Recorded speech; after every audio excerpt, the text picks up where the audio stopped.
খুলুক মানে আমরা চরিত্র বলি, চরিত্র একটা ভিন্ন জিনিস, হয়তো অশ্লীলতায় যায় না।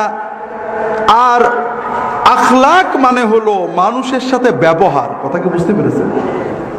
এই মানুষের সাথে ব্যবহারটা এত বড় জিনিস যে জান্নাতে যাওয়ার জন্য এর কোনো বিকল্প নেই। আর এটা নষ্ট হলে জাহান্নামও নিশ্চিত। এক্ষেত্রে অনেক বিষয় আমাদের বোঝা দরকার। আমরা অনেক সময় বুঝিও না। আমরা সাধারণত বলি যে আমাদের দেশে ইসলামের অনেক কিছু ভালো আছে, কিন্তু মানুষের অধিকার, মানুষের সম্পর্কের যে বিষয়টা, এটা আমরা বুঝি না।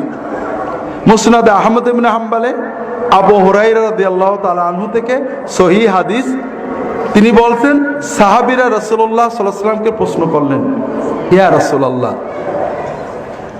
ইনদানা ইমরাআতুন সাওয়ামাতুন কাওয়ামাতুন তাসুমুন নাহার ওয়া তাকুমুল লাইল ওয়া তাতাসাদ্দাকু তুনফিকু কাসীরান ওয়ালাকিন ফি লিসানিহা শাই তুযি জিরানাহা।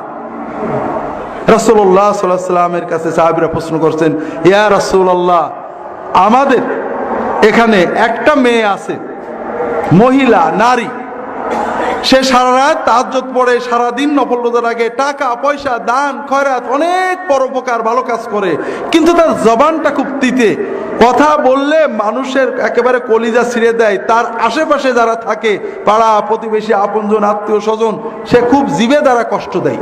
কথা বলেন না? আল্লাহ রাসূল সাল্লাল্লাহু আলাইহি ওয়াসাল্লাম, লা খায়রা ফিহা ওয়া হিয়া ফিন্নার, এর কোনো খায়ের নেই, ও জাহান্নামে যাবে।